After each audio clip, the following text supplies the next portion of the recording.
Bonjour à tous, est-ce que vous aimez la glace? Mais bien sûr, tout le monde aime la glace. Et si vous en voulez, il suffit de se rendre au supermarché le plus proche. Pour quelques euros, vous pouvez manger de la glace tous les jours pendant des semaines. Mais vous êtes-vous jamais demandé comment et quand la glace est venue à exister?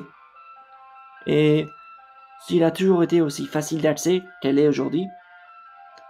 Eh bien, dans le podcast d'aujourd'hui, je vais tenter de répondre à ces questions. La première chose à savoir, c'est qu'il existe depuis des millénaires des prototypes de la glace. Ainsi, au IVe siècle avant notre ère, Alexandre le Grand appréciait beaucoup la neige avec des fruits, du miel et du lait. De même, au 1er siècle après notre ère, l'empereur romain Claudius était friand de la neige et la glace agrémentée de fruits. Et quand Richard Cœur de Lion tomba malade au cours d'une croisade, son ennemi Saladin, dans un geste chevaleresque, lui envoya du sirop de miel et de vinaigre avec de la neige. Mais qui a inventé la glace telle que nous la connaissons? Alors, il y a plusieurs histoires d'origine qui circulent sur Internet. La glace aurait été inventée par les Chinois au Xe siècle, par les Florentins au XVIe siècle, par le chef du roi Charles I d'Angleterre. Autant vous dire que ces histoires sont sans le moindre fondement. La première mention de la glace a lieu en 1671, lors d'un festin donné par le roi Charles II d'Angleterre. Charles appréciait énormément le plat. La rumeur veut même qu'il tente de soudoyer son chef afin que ce dernier garde la recette secrète. Si secret il y eut, ce n'est pas pour longtemps. Dès 1686, un cuisinier italien ouvre un restaurant à Paris proposant de la glace.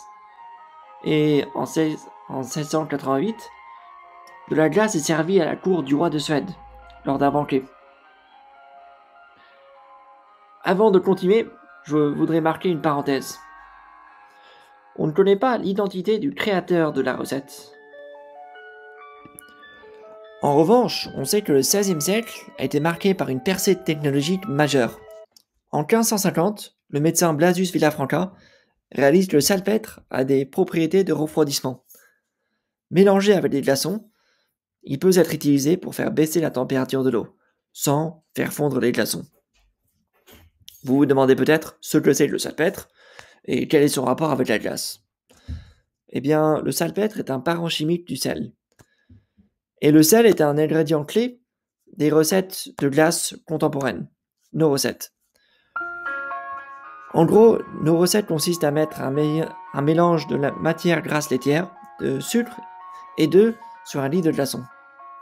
Cela permet au mélange de refroidir. Mais, problème, il faut empêcher les glaçons de fondre, car ils ont un point de fusion très bas. Le sel, qu'est-ce qu'il fait? Il fait augmenter le point de fusion des glaçons. Sans lui, impossible de produire de glace. Vous ne pouvez pas produire de glace. À moins que vous ne viviez au pôle Nord, ou que vous possédiez un igloo ou une sorbetière électrique. Là où je veux en venir, c'est qu'une fois que nous avions compris que le salpêtre pouvait faire augmenter le point de fusion des glaçons, la glace était techniquement possible. Bon, fin de parenthèse, revenons au XVIIe siècle. Comme je l'ai mentionné plus tôt, la glace devient une réalité dans les années 1670 et 1680. Une trentaine d'années plus tard, en 1718, un nouveau cap est franchi, le confiseur de la reine d'Angleterre publie la toute première recette de glace. Alors, il convient de noter que la recette est légèrement rudimentaire, dans la mesure où elle n'utilise pas d'œufs. Or, ce sont les œufs qui donnent à la glace son goût riche et sa texture onctueuse. Au passage, je n'ai jamais goûté à de la glace sans œufs.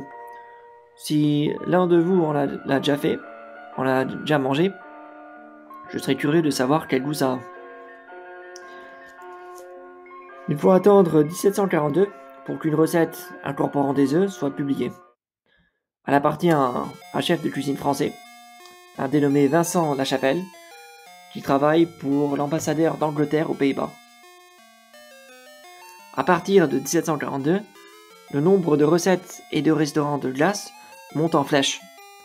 On recense 4 recettes entre 1718 et 1742 et plus de 100 entre 1742 et 1800. En parallèle, toute une panoplie de saveurs voit le jour.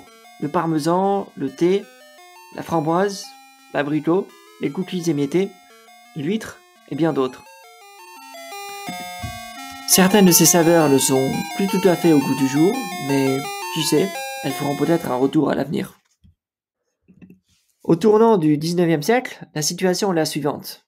La glace est devenue très populaire parmi toutes les couches de la société occidentale. Cependant, seuls les riches peuvent se permettre d'en consommer régulièrement. Il y a 3 raisons à cela. D'abord, pour faire de la glace, il faut du sucre. Et à l'époque, le sucre est extrait uniquement de la canne, une plante qui est élevée aux Indes, au Brésil et dans les Caraïbes. Or, la plupart des consommateurs habitent dans l'hémisphère nord. Donc forcément, ils doivent payer des frais d'importation très élevés. Deuxième raison, la glace est très difficile à conserver par temps chaud. Quand je dis la glace, au fait, je parle de l'eau gelée et non pas du dessert. Il faut la découper des lacs et des rivières et la ranger dans des maisons isolées thermiquement. Troisième raison, il faut remuer manuellement les ingrédients nécessaires à la fabrication de la glace, qui représente un travail long et fatigant. Cela prend facilement une demi-journée. Mais les choses sont sur le point de changer. Dans les années 1820 et 1830, les chimistes et les industriels occidentaux apprennent à extraire la canne de la betterave, qui pousse quasiment partout en Europe. Simultanément, la glace commence à être importée et exportée à une échelle industrielle. Le résultat, c'est qu'en quelques années, son coût dégringole. Et surtout, en 1843, une femme au foyer américaine, appelée Nancy Johnson, mécanise le processus de fabrication de la glace. C'est-à-dire, elle invente une machine pour mélanger les ingrédients, une machine actionnée par une manivelle. Désormais, plus besoin d'une demi-journée de travail pour fabriquer la glace. Il suffit de tout au plus 45 minutes. Peu après, dans les années 1850, les fabricants se mettent à investir dans la glace à une échelle industrielle. La glace rejoint le panthéon des desserts démocratiques, aux côtés du chocolat, la tarte aux framboises, la madeleine et shortbreads. Et donc, voilà un résumé de l'histoire de la glace. À quoi ressemblerait le monde aujourd'hui sans elle? Je ne saurais pas trop vous dire, mais je pense que les inventeurs qui sont responsables de la création de la glace méritent notre respect. Parce que la glace, ça renforce le système immunitaire, ça peut se conserver pendant très longtemps, ça rend heureux, pourvu qu'on en consomme avec modération. Bref, c'est tout simplement un dessert formidable.